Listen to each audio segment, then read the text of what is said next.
নমস্কাৰ বন্ধু বান্ধৱীসকল, TET academy চেনেলটোলৈ আপোনাক স্বাগতম জনাইছোঁ। আজি আমি আলোচনা কৰিম 7 জুলাই 2019 আৰু 9 ডিচেম্বৰ 2018 অনুষ্ঠিত হৈ যোৱা CTETৰ অসমীয়া পেপাৰসমূহৰ প্ৰশ্নসমূহ আমি আলোচনা কৰিম। পেপাৰ 1 আৰু পেপাৰ 2ত অসমীয়া প্ৰশ্নসমূহ আমি আলোচনা কৰিম, লগতে সমাধান কৰিবলৈ চেষ্টা কৰিম। আৰু যিসকলে এই পেপাৰসমূহ বিচাৰে তেওঁলোকে ন্যূনতম বৰঙণি আগবঢ়াই তেওঁলোকে পেপাৰসমূহ পাব পাৰে। কমেণ্ট বক্সত কমেণ্ট কৰিব। তো বন্ধু বান্ধৱীসকল, ইতিমধ্যে আমি 200টা EVSৰ গুৰুত্বপূৰ্ণ নোটছৰ CTETৰ কাৰণে আগবঢ়াইছোঁ। ডেছক্ৰিপশ্যনত লিংকটো দি দিছোঁ। লগতে চাইল্ড ডেভেলপমেণ্ট, হেৰিডিটি এণ্ড এনভাইৰনমেণ্টৰ ওপৰতো আমি ভিডিঅ' প্ৰস্তুত কৰিছোঁ আৰু সেই ভিডিঅ'সমূহৰ লিংকসমূহ আমি ডেছক্ৰিপশ্যনত দি দিছোঁ। আপোনালোকে ডেছক্ৰিপশ্যনৰ পৰা লিংকসমূহ চাই CTETৰ কাৰণে সাজু হ'ব পাৰে। তো বন্ধু বান্ধৱীসকল, আমি আৰম্ভ কৰোঁ। এই এখন পেপাৰ ইয়াতে দিয়া আছে, তলত দফাটো পঢ়িব দিছে, পঢ়িব দি ইয়াৰ পৰা প্ৰশ্ন উত্তৰটো আমাক বিচাৰিব দিছে। তো আপোনালোকে এইখিনি পঢ়িব, পঢ়াৰ পিছত ইয়াৰ উত্তৰখিনি পাব পাৰে। তো উত্তৰখিনিহে কৰি দিম, আপোনালোকে এইখিনি পঢ়িব, অলপ সময় ৰাখি দিছোঁ বাৰু। পঢ়ি কিনে ইয়াৰ উত্তৰখিনি ইয়াতে পাব। ইয়াতে উত্তৰটো হৈছে যে 91টো ৰজাদিনীয়া বৰপুখুৰীৰ এই পেৰেগ্ৰাফটোৰ পৰা, এই দফাটোৰ পৰা ইয়াৰে প্ৰশ্নৰ উত্তৰখিনি পাব। ইয়াতে এই যিকেইটা প্ৰশ্ন দিছে এই দফাত উত্তৰসমূহ আছে। তো দফাটো আপোনালোকে পঢ়ি ল'ব, মই পঢ়ি দিয়া নাই সময় ৰাখি হোৱাৰ কাৰণে। তো 91টো হৈছে ৰজাদিনীয়া বৰপুখুৰীৰ মাজমজিয়াৰ পৰা উদ্ধাৰ হোৱা বৃহৎ আকাৰ নৃত্যৰত গণেশ মূৰ্তিটো ক'ত স্থায়ীভাৱে সংৰক্ষণ কৰি ৰখা হৈছে? ইয়াৰ উত্তৰটো হ'ব 4। 92টো আছে ভাৰত আৰু সমগ্ৰ পৃথিৱীতে গণেশ দেৱতাৰ প্ৰতিভূ ৰূপে কি গণ্য কৰা হয়? 3 নম্বৰ হাতী। এই প্ৰশ্নখিনিৰ উত্তৰসমূহ আমি ক'ৰ পৰা পাম? এই অলপতে যি আগতে দেখুৱালোঁ দফাটো, তাৰ পৰাহে চাব লাগিব। 93টো হৈছে অসমৰ ভালেসংখ্যক পুৰাতাত্ত্বিক স্থানত হাতীৰ মূৰ্তি দেখা যায়। উদ্ধৃত বাক্যটোৰ ৰেখাংকিত শব্দটোত ব্যৱহাৰ হোৱা বিভক্তিটো চিহ্নিত কৰা। ইয়াৰে হ'ব 4 ষষ্ঠী ৰ। 94টো আছে দক্ষিণ কামৰূপৰ মিৰ্জাৰ অন্তৰ্গত গাঁওখন বাছি উলিওৱা। ইয়াৰে উত্তৰটো হ'ব 1 সন্তোলা। আৰু এই পুনৰবাৰ কৈছোঁ, এই প্ৰশ্নসমূহৰ উত্তৰসমূহ আমি এই দফাটোৰ পৰা বিচাৰি লৈ দিছোঁ, আপোনালোকেও চাব পাৰে। 95টো হৈছে উদ্ধৃত ৰচনাখণ্ডত দেৱ দেৱী শব্দ দুটা একাধিকবাৰ ব্যৱহাৰ হৈছে। ইয়াৰে দ্বিতীয় শব্দটো কিহৰ প্ৰয়োগ দেখা গৈছে? ইয়াৰ উত্তৰটো হ'ব 1 প্ৰত্যয়। 96 শিলস্তম্ভ এচটাত এটা হাতীৰ ওপৰত এটা সিংহ আৰু তাৰ ওপৰত এডলা লতা খৰিত থকা ভাস্কৰটো ক'ত আছে? 4 নম্বৰ লখিমপুৰ জিলাৰ লালুকত। ইয়াৰো উত্তৰটো আমি সেই দফাটোৰ পৰাই পাইছোঁ। 97টো হৈছে দুঠাইত প্ৰাপ্ত দুটা গণেশ মূৰ্তিৰ নিৰ্মাণশৈলীৰ আধাৰত কোন দুটা মন্দিৰৰ নিৰ্মাণ একে সময়তে হৈছিল বুলি ঠাৱৰ কৰা হৈছে? ইয়াৰ উত্তৰ হ'ব 4 শিঙৰীৰ গোপেশ্বৰ মন্দিৰ আৰু নিজ বৰচলাৰ মন্দিৰ। 98টো আগবাঢ়িছোঁ। 1705 খ্ৰীষ্টাব্দত নিৰ্মিত হলেশ্বৰ দেৱালয় কাৰ ৰাজত্বকালত বা কাৰ নিৰ্দেশনাত নিৰ্মাণ কৰা হৈছিল? ইয়াৰ উত্তৰ হ'ব 3 স্বৰ্গদেউ ৰুদ্ৰসিংহৰ। 99টো প্ৰশ্ন বুৰঞ্জীত উল্লেখ আছে যে 1543 খ্ৰীষ্টাব্দত কোচ ৰজা ৰঘুদেৱে দেশৰ পুনৰ্নিৰ্মাণ কৰিছিল। ইয়াৰ উত্তৰ হ'ব 2 হয়গ্ৰীৱ মাধৱ মন্দিৰ। পুনৰ পৰা কৈছোঁ, এই প্ৰশ্নখিনিৰ উত্তৰখিনি আমি ক'ত পাইছোঁ? আগতে যিটো দফা আছিল, যিটো আমাক পাঠ পঢ়িবলৈ দিয়া হৈছিল, এই দফাটোৰ পৰা, এইখিনিৰ পৰাহে আমি উত্তৰখিনি পাইছোঁ। তাৰপিছত আছে এইখিনি, এই পদ্যাংশ বা কবিতা ফাঁকি, এই পদ্যাংশ আমি পঢ়িব লাগিব। পঢ়াৰ পিছত ইয়াৰ ওপৰতে প্ৰশ্ন সুধিব আমাক 100 পৰা 105লৈ লিখি দিয়া আছে। 100 পৰা 105লৈ আমাক প্ৰশ্ন সুধিব এই পদ্যটোৰ ওপৰত। তো আপোনালোকে ধুনীয়াকৈ পঢ়িব, পঢ়ি কিনে উত্তৰখিনি আমি কৰি দিছোঁ। উত্তৰ আছে 100 অমৃত শব্দৰ সমাৰ্থক শব্দটো বাছি ওলাই। ইয়াৰ উত্তৰ হ'ব 1 সুধা। 101 বেলিৰ জেউতি ক'ত বুৰ যোৱা বুলি কবিয়ে কৈছে? ইয়াৰ উত্তৰ হ'ব 2 সাগৰৰ বুকুত। মানে 105লৈকেহে আমি সেই পদ্যাংশৰ পৰা উত্তৰসমূহ বাছি উলিয়াম। 102 কবিৰ জীৱনৰ প্ৰতিটো পাতত কি অঁকা আছে? 2 কবিৰ প্ৰভুৰ চৰণৰ ৰেখা। 103 পুৱতিৰ অলি সপোনৰ অৰ্থ হৈছে? ইয়াৰ 3 অৰ্থহীন মিছা সপোন। 104 নিমিষ শব্দটোৰ অৰ্থ হৈছে? 4 উত্তৰটো হ'ব 4 মুহূৰ্ত। 105 কবিতাটোৰ ৰাতিপুৱাৰ সোণালী কিৰণক কিহে ঢাকি ৰখা বুলি উল্লেখ কৰা হৈছে? ইয়াৰ উত্তৰ হ'ব 4 ডাৱৰে। এতিয়া আমাৰ এইখিনি গ'ল, পদ্যাংশৰ পৰা উত্তৰখিনি আমি 100 পৰা 105লৈকে কৰিলোঁ। এতিয়া কিন্তু 104 পৰা আমি পদ্যাংশত নহয়, এইখিনি নিজে কৰিব লাগিব। প্ৰথম মানৰ ভাষাৰ পাঠ্যপুথি এখন বৰ্ণমালাৰ আৰম্ভ হৈ 2টা আখৰৰ শব্দ, 3টা আখৰৰ শব্দ আৰু তাৰপিছত সাধু আৰু পদ্য আহে। এই পাঠ্যপুথিৰ তলৰ কোনটো পদ্ধতি গ্ৰহণ কৰা হৈছে? এতিয়া হ'ব 1 নিম্নৰ পৰা ঊৰ্ধ্ব পদ্ধতি। এবাৰ 107 ডেছ হৈছে এক ধৰণৰ পঠন অসুবিধা। এই হ'ব ডাইলেক্সিয়া। 108 নম্বৰটো ভাষাৰ শ্ৰেণী এটাত লিখন উদ্বুদ্ধ কৰিবলৈ কি কৰা উচিত ইয়াৰ উত্তৰটো হ'ব 1 ছাত্ৰ ছাত্ৰীক বিষয়বস্তুৰ বিষয়ে মগজুৰ কচৰৎ কৰি ধাৰণাবোৰ উদ্বুদ্ধ কৰিবলৈ দিয়া তাৰপিছত আছে 109 শিশু এটাই মাতৃভাষা মূলতঃ কেনেকৈ আহৰণ কৰে শুনি শুনি কৈ কৈ লিখি লিখি আনুষ্ঠানিক শিকনটো ইয়াৰ উত্তৰ হ'ব 1 শুনি শুনি 110 তলত দিয়া কোনটো ফলপ্ৰসূ দক্ষতাৰ ভিতৰত পৰে ইয়াৰ উত্তৰ হ'ব 1 পঠন আৰু লিখন 111 তৃতীয় মানৰ শ্ৰেণীকোঠা এটাত কৰোণাই এটা কবিতা পঢ়োৱাৰ পাছত ছাত্ৰ ছাত্ৰীক কিবা কাম কৰিব দিছে তলত দিয়া কোনটো কাম কৰিবলৈ দিলে ছাত্ৰ বা সতে সক্ৰিয়ভাৱে অংশগ্ৰহণ কৰিব পাৰিব ইয়াৰ উত্তৰ হ'ব 2 হ'ব ইয়াতে ভুল কৰি দিয়া আছে ছাত্ৰ ছাত্ৰীবোৰ কিছুমান গোটত ভাগ কৰি দি সিহঁতক কবিতাটো সম্পৰ্কে নিজা অৰ্থ অনুমান কৰিবলৈ দিয়া 112 ভাষা আহৰণৰ বিষয়ে তলৰ কোনটো বাক্য শুদ্ধ ইয়াৰ উত্তৰ হ'ব 3 উত্তৰ হ'ব 4টো নহয় দেই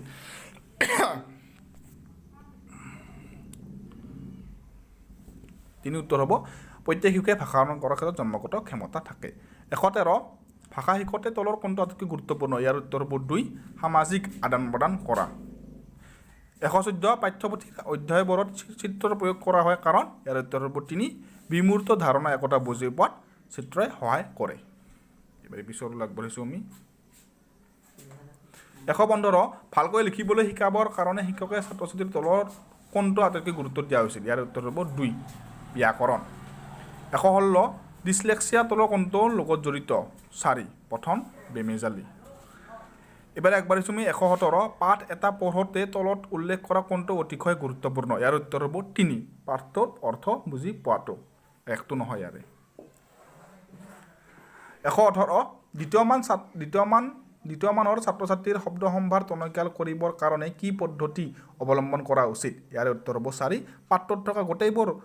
নতুন বা কঠিন শব্দৰ তলত আস্তানি পাছত সেইবোৰ অৰ্থ মুখস্থ কৰা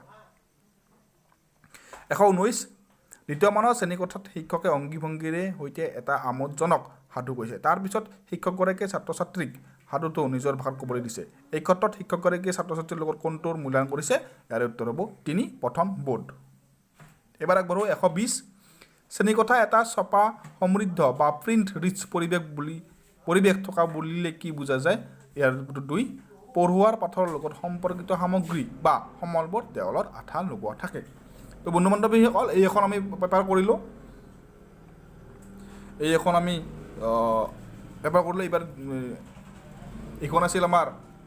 7 জুলাই 2019 অনুষ্ঠিত পেপাৰ 1ৰ আছিল অসমীয়া প্ৰশ্নসমূহ এইবাৰ আমি আগবাঢ়োঁ দ্বিতীয়খন প্ৰশ্নলৈ দ্বিতীয়খন প্ৰশ্নকো ঠিক তেনেদৰে দিয়া আছে এইখিনি আপোনালোকে পঢ়িব লাগিব এইখিনি ধুনীয়াকৈ পঢ়ি ল'ব পুনৰবাৰ কৈছোঁ যিসকলে এই প্ৰশ্নসমূহ PDF বিচাৰে তেওঁলোকে ন্যূনতম বৰঙণি আগবঢ়াই নিব পাৰে কমেণ্টত কমেণ্ট কৰিব এইটো PDF লিংকটো দি দিম তো ইয়াৰে উত্তৰ হ'ব 91ৰ উত্তৰটো হ'ব 2 সুনিধ আৰু বৰ্ষকাৰৰ উত্তৰটো হ'ব ইয়াৰে তো পঢ়ি দিয়া নাই মই 91ৰ উত্তৰটো হ'ব 2 সুনিধ আৰু বৰ্ষকাৰৰ 92 হ'ব বুদ্ধই যি বাটেৰে গংগা পাৰ হৈছিল সেই ঠাইখনৰ নাম ৰখা হৈছিল 1 গৌতম তীৰ্থ এইটো প্ৰশ্নৰ উত্তৰ আমি দফাটো পঢ়ি পাইছোঁ 93 প্ৰশ্নটো আছে উদ্ধৃত দফাটো বুদ্ধৰ পৰিভ্ৰমণৰ বৰ্ণনা পোৱা যায় এই বৰ্ণনাৰ এটা ক্ৰম হৈছে কাৰ শ্ৰেণীৰ দেখুওৱা অনুসৰি 3 কটিগাঁও নাটিকা বৈশালী 94 দাৰ শব্দটোৰ সমাৰ্থক শব্দটো বিচাৰি উলিয়াই ইয়াৰ উত্তৰ হ'ব 4 কপাত 95 বুদ্ধই পদাৰ্পণ কৰা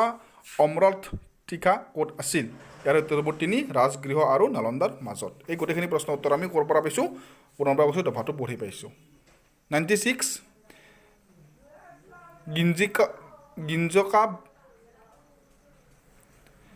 গিঞ্জকা বচত হৈছে 2 নাটিকা অঞ্চলৰ অধিবাসীসকলে নিৰ্মাণ কৰা এক বিহাৰ 97 গৌতম বুদ্ধৰ শ্ৰেষ্ঠতম ধৰ্মোপদেশক কি বুলি জনা যায় ইয়াৰ উত্তৰ হ'ব 4 আৰ্য সত্য 98 বুদ্ধদেৱৰ ধৰ্ম প্ৰচাৰৰ সময়সীমা আছিল 2 5 বছৰ 99 ধৰ্মোপদেশ শব্দটোৰ সন্ধি কেনেদৰে ভাঙিব পৰা যায় ইয়াৰ উত্তৰ হ'ব ৩ ধৰ্মযোগ উপদেশ তো বন্ধু বান্ধৱীসকল এই গোটেইখিনি প্ৰশ্ন উত্তৰ আমি দফাটো পঢ়ি পাইছোঁ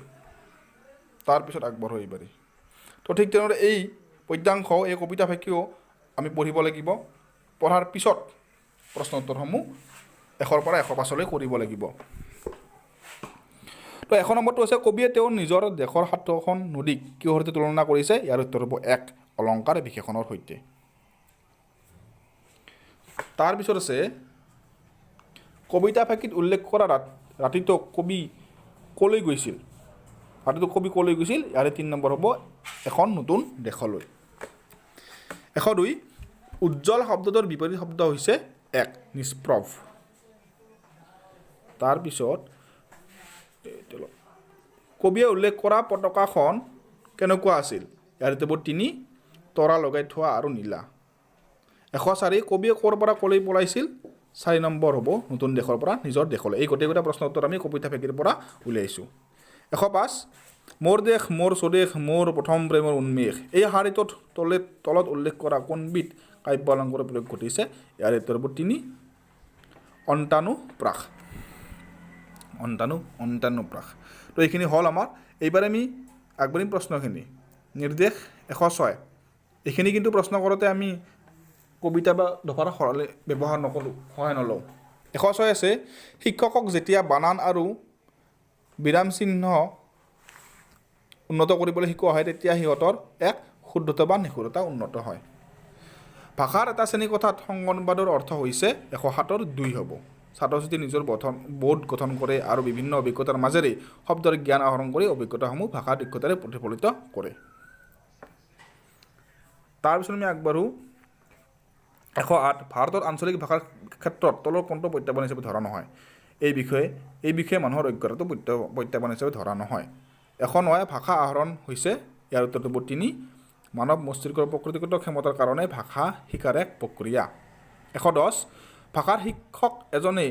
লিখন দক্ষতা কেনেদৰে শিকাব পাৰে ২ নম্বৰটো উত্তৰ হ'ব ইয়াৰ উত্তৰটো হ'ব ২ নম্বৰটো তাৰপিছত আগবাঢ়োঁ আমি ১১১ ভাষা এটা সলসলীয়াকৈ ক'ব পৰাৰ ক্ষমতা কিদৰে বৃদ্ধি কৰিব পৰা যায় ইয়াৰ উত্তৰ হ'ব ৩ কথোপকথনৰ দ্বাৰা যোগাযোগৰ সুযোগ সৃষ্টি কৰি ১১২ এটা ভাষা শিকোৱাৰ ফলপ্ৰসূ পাঠ এটাৰ আৰম্ভণি হয় ইয়াৰ উত্তৰটো হ'ব ১ সাৰাংশ কথনৰ পুনৰাবৃত্তি আৰু ছাত্ৰ ছাত্ৰীক কাৰ্য দি অনুপ্ৰাণিত কৰি ১১৩ নিদানমূলক তথা উপচাৰাত্মক শিক্ষণ হৈছে ইয়াৰ উত্তৰটো হ'ব ১ নিৰ্দেশমূলক কাৰ্য ১১৪ ভাষা দক্ষতা কেনেদৰে শিকোৱা উচিত ইয়াৰ উত্তৰ হ'ব ২ একত্ৰিত ধৰণেৰে তাৰপিছত আছে ১১৫ ভাষা শিকাৰ প্ৰক্ৰিয়াত ছাত্ৰ ছাত্ৰীয়ে উচ্চাৰণ কৰোঁতে আত্মবিশ্বাসৰ অভাৱ দেখা যায় এই অৱস্থাটো কেনেকৈ অতিক্ৰম কৰিব পৰা যায় ইয়াৰ উত্তৰ হ'ব ৪ শ্ৰেণীকোঠাত ডাঙৰকৈ শব্দ কৰি পঢ়ি ১১৬ প্ৰশ্ন কাকত এখন প্ৰস্তুত কৰাৰ পাছত শিক্ষকজনে পৰীক্ষণ উদ্দেশ্যত চকু ফুৰাইছে প্ৰশ্ন কাকতৰ মূলটো কোনটো দিশত শিক্ষকজনে গুৰুত্ব দিছে ৩ নম্বৰ হ'ব বৈধতাত ১১১৭ তলৰ কোনটো পঠনৰ অসুবিধাৰ লক্ষণ নহয় ইয়াৰ উত্তৰ হ'ব ১ বানানৰ সামঞ্জস্যত অসুবিধা তাৰপিছত আমি আগবাঢ়োঁ ১১৮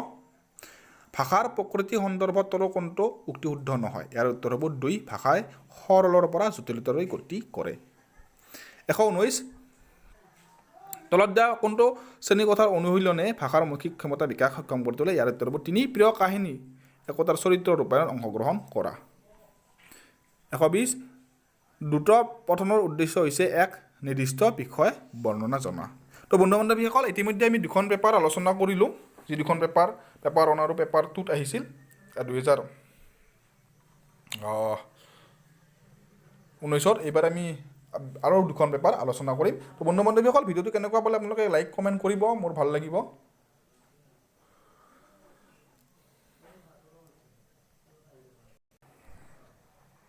এইবাৰে এখন আমি আন এখন পেপাৰলৈ আগবাঢ়োঁ এইখন আছিল ২০১৮ৰ ৯ ডিচেম্বৰৰ তো এই ঠিক তেনেদৰে এনেকুৱাই এটা দফা দিয়ে আৰু কবিতা দিয়ে তাৰে আহে প্ৰায় ১৫টামান কুৱেশ্যন আহে বাকীখিনি আহে অসমীয়া শিক্ষণৰ ওপৰত ভাষা শিক্ষণৰ ওপৰত তো এইখিনি আপোনালোকে পঢ়ি লওক এইখিনি পঢ়ি লওক পঢ়ি লোৱাৰ পিছত ইয়াৰ উত্তৰখন আমি কৰিব লাগিব লিখা আছে 91 পৰা 99 লৈকে ইয়াৰ উত্তৰ ওপৰত কৰিব লাগিব তো 1 নম্বৰটো আছে 91 আছে ইংৰাজী কলে কেতিয়া ৰাণীগঞ্জৰ কয়লা খনি আৰম্ভ কৰিছিল ইয়াৰ উত্তৰ হ'ব 4 1814 চনত 92 উত্তৰটো হ'ব 2 তাৰ পিছত 93 উত্তৰটো হ'ব ইংৰাজসকলে হুগলী নদীৰ পাৰৰ ৰিখহাৰাত কেতিয়া কি স্থাপন কৰিছিল উত্তৰ হ'ব 1 1855 চনত মৰাপাট কল 94 অসমত প্ৰথম প্লাইউড কাৰখানা স্থাপন কৰিছিল 4 অসম ফ্ৰণ্টিয়াৰ চাহ কোম্পানীয়ে তাৰ পিছত আগবঢ়িছোঁ 95 ইয়াৰ উত্তৰটো হ'ব 1 3956 মোন তো বন্ধু বান্ধৱীসকল পুনৰবাৰ কৈছোঁ এই প্ৰশ্নখনিৰ উত্তৰ আমি পেৰাগ্ৰাফৰ আগতে পেৰাগ্ৰাফৰ পৰা আলোচনা কৰিছোঁ তো 96ৰ প্ৰশ্ন উত্তৰটো হ'ব অসমত পাইক ব্যৱস্থাৰ ঠাইত মুদ্ৰা ব্যৱস্থাৰ প্ৰসাৰণ কেতিয়া ঘটিছিল 1 ইংৰাজ শাসন প্ৰতিষ্ঠানৰ পাছত তো 97ৰ উত্তৰটো হ'ব 3 ইয়াৰে গোটেইখিনি প্ৰশ্ন উত্তৰ আমি আৰম্ভ কৰিছোঁ দফাটোৰ পৰা চাই তো 98 অসমৰ গড়কাপ্তানি বিভাগ কেতিয়া স্থাপিত হৈছিল 1868 চনত পুনৰবাৰ কৈছোঁ বন্ধু বান্ধৱীসকল ইয়াতে কিন্তু কোনো ধৰণৰ জিকে অহা নাই দেই এই প্ৰশ্নখনৰ উত্তৰ আমি দফাটোৰ পৰাহে কৰিব লাগিব 99 অসমত আধুনিক উদ্যোগ স্থাপনৰ ফলস্বৰূপে কোনে দুৰ্ভোগ ভুগিছিল উত্তৰটো হ'ব 2 এই প্ৰশ্নটোৰ উত্তৰখিনি আমি ক'ৰ পৰা পাইছোঁ ইয়াৰ পৰা এই দফাটোৰ পৰা কাৰণ ইয়াত স্পষ্টভাৱে লিখা আছে 91 পৰা 99 লৈ যি উত্তৰ থাকিব সেই উত্তৰখিনি ইয়াৰ মাজৰ পৰাহে আমি পাম তো এইবাৰ আমি তলৰ কবিতাটো অংশটো মনোযোগেৰে পঢ়িব লাগিব পঢ়ি কিনে 100ৰ পৰা 105 লৈ এই প্ৰশ্নখিনি কৰিম আৰু সেই প্ৰশ্নখিনিৰ উত্তৰসমূহ এই কবিতাটোৰ মাজত পোৱা যাব তো 100 নম্বৰ প্ৰশ্নটো আছে কবিয়ে তেওঁৰ অপেক্ষাৰ তুমি গৰাকীক কি কৰিব বিচাৰে ইয়াৰ উত্তৰটো হ'ব 4 কবি জীৱনৰ বিয়লি বেলাত তেওঁক পূজা অৰ্চনাৰে বৰণ কৰিব বিচাৰে 101 কবিয়ে তেওঁক হাতৰ কৰণীত কি শুকাই যোৱাৰ কথা উল্লেখ কৰিছে ইয়াৰ উত্তৰ হ'ব 1 মালতী ফুল 102 আমনিশা শব্দটোৰ সমাৰ্থক শব্দটো বাছি উলিয়াই ইয়াৰ উত্তৰটো হ'ব 4 অমাৱস্যা 103 দেউলৰ দুৱাৰ দলিত এই শাৰীটোত কোনবিধ কাব্য অলংকাৰৰ প্ৰয়োগ ঘটিছে ইয়াৰ উত্তৰ হ'ব 3 অনুপ্ৰাস 104 দেউলৰ দুৱাৰ দলিত কবিয়ে কি কৰিছিল ইয়াৰ উত্তৰ হ'ব 3 বীণা বজাইছিল 105 উদ্ধৃত কবিতা ফাঁকিত উল্লেখ থকা সুধা শব্দটোৰ অৰ্থ হৈছে 3 অমৃত এই গোটেইখিনি প্ৰশ্ন উত্তৰ আমি ক'ৰ পৰা কৰিছোঁ এই কবিতা ফাঁকিৰ পৰা উত্তৰখিনিৰ পৰা কৰিছোঁ তাৰপিছত আগবাঢ়ো কিন্তু এইখিনি আমি ইয়াৰ পৰা কৰিব লাগিব 106 উত্তৰ হ'ব 3 ব্যক্তিগত বা এককভাৱে পঢ়োৱা ভাষাৰ শিক্ষণত পিছ পৰি থকা ছাত্ৰ ছাত্ৰীৰ কাৰণে আটাইতকৈ উত্তম নিৰ্দেশাত্মক শিক্ষণ কৌশলটো হৈছে ব্যক্তিগত বা এককভাৱে পঢ়োৱা তাৰপিছত আছে 107 ভাষা শিক্ষণৰ বস্তুনিষ্ঠ মূল্যায়ন কেনেধৰণৰ হোৱাটো প্ৰয়োজনীয় ইয়াৰ উত্তৰটো হ'ব 4 ওপৰৰ আটাইকেইটা তাৰপিছত আমি আগবাঢ়ো 108 তলৰ কোনটো ভাষা শিক্ষাৰ উদ্দেশ্য নহয় ইয়াৰ উত্তৰ হ'ব 2 লিখন ক্ষমতা 109 ভাষা কুশলতা তথা দক্ষতা সন্দৰ্ভত তলত দিয়া কোনটো উক্তি শুদ্ধ নহয় ইয়াৰ উত্তৰ হ'ব 1 শিশুৱে কেৱল শ্ৰৱণ কথন পঠন লিখন এইটো ক্ৰমতে শিকে তাৰপিছত আমি আগবাঢ়িছোঁ 110 যিটো ভাষাৰ ব্যাকৰণ শিশুৱে নাজানে সেই ভাষাটো সিহঁতে সোনকালে শিকে এই কথাষাৰ কোনে কৈছিল 2 লৰ্ড মেকালে তাৰপিছত 11 শ্ৰেণীকোঠা পঢ়াৰ সময়ত ছাত্ৰ ছাত্ৰীয়ে ভাষা সন্দৰ্ভত কঠিন প্ৰশ্ন আৰু সংশয়ৰ অৱতাৰণা কৰিছে এনে পৰিস্থিতিত তুমি কি কৰিবা উত্তৰটো হ'ব 4 তুমি প্ৰস্তুত হৈ যাবা আৰু ছাত্ৰ ছাত্ৰীসকলৰ সংশয় দূৰ কৰি সিহঁতৰ প্ৰশ্নবোৰৰ উত্তৰ লগে লগে দি দিবা তাৰপিছত আছে 112 মুখস্থ কৰি পৰীক্ষাৰ কাৰণে পঢ়া ছাত্ৰ ছাত্ৰীৰ কি ক্ষতি হয় 3 নম্বৰ সিহঁতে শ্ৰেণী কোঠাত সমুচিত মনোযোগ দিব নোৱাৰে 113 ভাষা শিক্ষণৰ আগুণাত্মক পদ্ধতিৰ এটা সুবিধা হৈছে 1 নম্বৰ ছাত্ৰ ছাত্ৰীৰ মাজত মুখস্থ কৰাৰ অভ্যাস গঢ় নলয় 114 কোন ধৰণৰ অভিব্যক্তি আৰু মত প্ৰকাশৰ কাৰণে ভাষা আটাইতকৈ উৎকৃষ্ট মাধ্যম ইয়াৰে হ'ব উত্তৰটো 2 বিনিময় তথা আদান প্ৰদান তাৰপিছত আগবাঢ়ো আমি 115 ভাৰতীয় শিশু এটাই কি ভাষাত শিকাটো প্ৰয়োজন ইয়াৰ উত্তৰ হ'ব 3 যিকোনো 3টা ভাষা 116 সামগ্ৰিক বা সমাৱেশী শ্ৰেণীকোঠা এটাত ভাষা শিক্ষণৰ এটা প্ৰত্যাহ্বান হৈছে 4 নম্বৰ ভাষা শিক্ষণৰ উপযুক্ত পৰিৱেশ ৰচনাত অপাৰগতা ইয়াৰ উত্তৰটো হ'ব 116 4 117 হ'ব 2 উচ্চাৰণৰ জ্ঞান লাভ কৰা তাৰপিছত আছে 118 তলক উল্লেখ কৰা কোনটো এটা শিক্ষণ পদ্ধতি ইয়াৰ উত্তৰ হ'ব 4 ওপৰত আটাইকেইটা 119 হ'ব উত্তৰটো 3 উচ্চাৰণ শুধৰাবলৈ তাৰপিছত আগবঢ়ো 120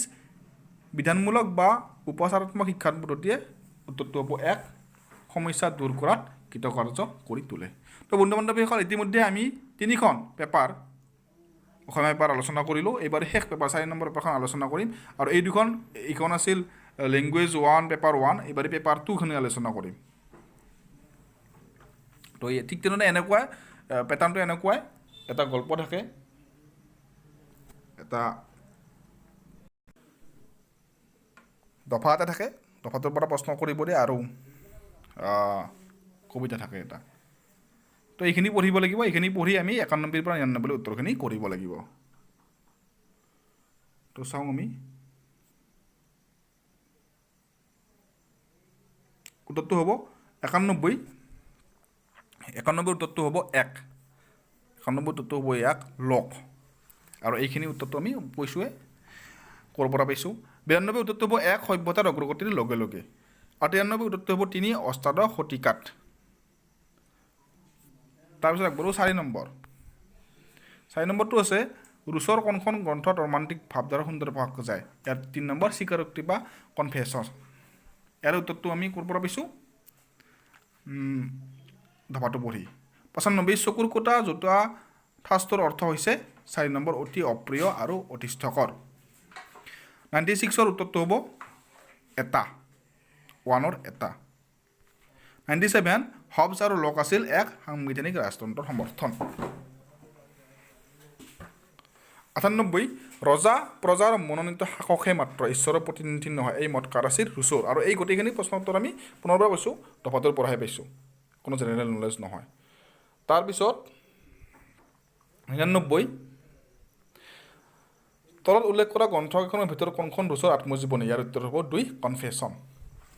এইবাৰ আমি কৰিম 100 পৰা 105 প্ৰশ্ন উত্তৰ এই প্ৰশ্ন উত্তৰসমূহ ইয়াতে সোমাই আছে এই কবিতা অংশত বা কবিতা ভাগিত বা পদ্যাংশত সোমাই আছে বহি ল'ব পঢ়ি লৈ কিনে উত্তৰখিনি কৰিবলৈ চেষ্টা কৰিব উত্তৰখিনি মই কৈ দিছোঁ 100 উত্তৰটো হ'ব 2 নায়িকাৰ কপালৰ ভ্ৰুকুটিত 101 চকুৰ নীলিমা ক'ত হেৰাই যোৱাৰ কথা কবিতাত কোৱা হৈছে ইয়াৰ উত্তৰ হ'ব 3 আকাশৰ নীলাত 102 ভ্ৰুকুটি শব্দটোৰ অৰ্থ হৈছে চেলাউৰীৰ কুঞ্চন ঠিক তেনেদৰে 103 কবিতাটোত নায়িকাৰ ৰূপৰ দৰে নায়কৰ কি এদিন শেষ হৈ যাব বুলি কৈছে 1 শক্তি আৰু শৌৰ্য তাৰপিছত আমি আগবাঢ়ো 104 নায়কৰ শক্তি আৰু শৌৰ্যৰ দ্বাৰা কি কৰাৰ সাধ্য নাই 3 জীৱনক অমৰ কৰাৰ 105 মধুলবী মধুকৰ মইতো নহওঁ ইয়াৰ উত্তৰ হ'ব 2 উপমা 106 কবিতা পঢ়োঁতে তলত দিয়া কোনটো আটাইতকৈ গুৰুত্বপূৰ্ণ দিশ 1 প্ৰতিটো কবিতাৰে 2 নম্বৰটো উত্তৰ ভুল হৈছে এতিয়া কবিতাৰ এটাতকৈ অধিক অৰ্থ থাকিব পাৰে উত্তৰটো হ'ব 2 এতিয়া 1 নম্বৰটো চিন দিয়া আছে তাৰপিছত আগবাঢ়ো আমি এইবাৰ 107 এগৰাকী শিক্ষকে প্ৰতিবেদন লিখিবলৈ কওঁতে ছাত্ৰ ছাত্ৰীৰ মাজত বাতৰি কাকতৰ কাটি ৰখুৰা কিছুমান বিলাই দিছে ইয়াৰ উত্তৰটো হ'ব 3 TLM 108 হ'ব কিমানটা ভাষা পৰিয়াল আছে 1 উত্তৰটো হ'ব 1 4টা 109 উত্তৰটো হ'ব 3 ইমেশ্যন পদ্ধতি ইমাৰ্চন পদ্ধতি ঠিক তেনেদৰে 110 উত্তৰটো হ'ব 3 TRP পদ্ধতি প্ৰশ্নটো আপোনালোকে পঢ়ি ল'ব ভিডিঅ'টো দীঘলৰ কাৰণে মই পঢ়ি যোৱা নাই তাৰপিছত আছে 111 উত্তৰটো হ'ব 1 ভাষা শিকাৰ প্ৰক্ৰিয়াটো ভুল হোৱাটো প্ৰক্ৰিয়াটোৰে এটা অংশ তাৰপিছত 112 তলৰ উল্লেখ কৰা কোনটো পৰীক্ষাৰ দ্বাৰা শিক্ষকে শিক্ষণৰ দুৰ্বল প্ৰদৰ্শন কথা পাতিব পাৰে ইয়াৰ উত্তৰ হ'ব 4 সাৰাংশ পৰীক্ষা ঠিক তেনেদৰে 113 উত্তৰটো হ'ব 2 সাৰাংশ পৰীক্ষা তাৰপিছত আগবাঢ়ো আমি 114 উত্তৰটো হ'ব 2 ক্ষুদ্ৰ কাহিনী লিখন তাৰপিছত আছে 115 ইয়াৰ উত্তৰটো হ'ব 3 সম্পূৰ্ণ পাঠ্যক্ৰমৰ ভিত্তিত প্ৰশ্নকাকত প্ৰস্তুত কৰে এগৰাকী সাৰ্থক ভাষাৰ শিক্ষকে 3 নম্বৰ সম্পূৰ্ণ পাঠ্যক্ৰমৰ ভিত্তিত প্ৰশ্নকাকত প্ৰস্তুত কৰে 116 উত্তৰটো হ'ব ভাষা শিক্ষাৰ তলৰ কোনটোতকৈ গুৰুত্বপূৰ্ণ উত্তৰ হ'ব 2 পৰীক্ষা পুথি তাৰপিছত একবাৰ আমি 117 উত্তৰটো হ'ব 2 শিকাৰু নিজৰ পাৰদৰ্শিতা অনুসৰি মুক্তভাৱে লিখাৰ সুযোগ দিলে সৃজনশীলতা বৃদ্ধি পায় 118 মাইণ্ড মেপিং বুলিলে কি বুজায় ইয়াৰ উত্তৰ হ'ব 4 ছাত্ৰ ছাত্ৰীক নতুন ধাৰণা সৃষ্টি কৰিবলৈ বুজিবলৈ আৰু সেইবোৰ সংযোগ কৰিবলৈ দিয়া হয় ঠিক তেনেদৰে এইবাৰ আহিছে 119 লিখন দক্ষতা বৃদ্ধিৰ কাৰণে তলৰ কোনটো আটাইতকৈ গুৰুত্বপূৰ্ণ ইয়াৰ উত্তৰ হ'ব 4 নিজৰ অভিজ্ঞতা ধাৰণা আৰু আদৰ্শ আদি প্ৰকাশ কৰি লিখা এইবাৰ আমি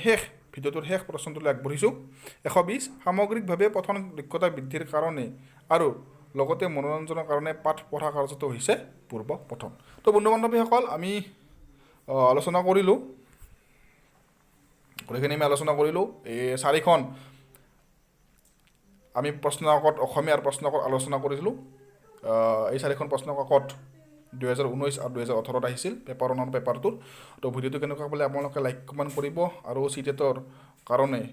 ইতিমধ্যে ভিডিঅ' আগবঢ়াইছোঁ গোটেইখিনি লিংক আমি ডেছক্ৰিপশ্যন দি দিছোঁ আপোনালোকে তাৰ পৰা চাব পাৰে তো বন্ধুসকল আজিলৈ ইমানে ধন্যবাদ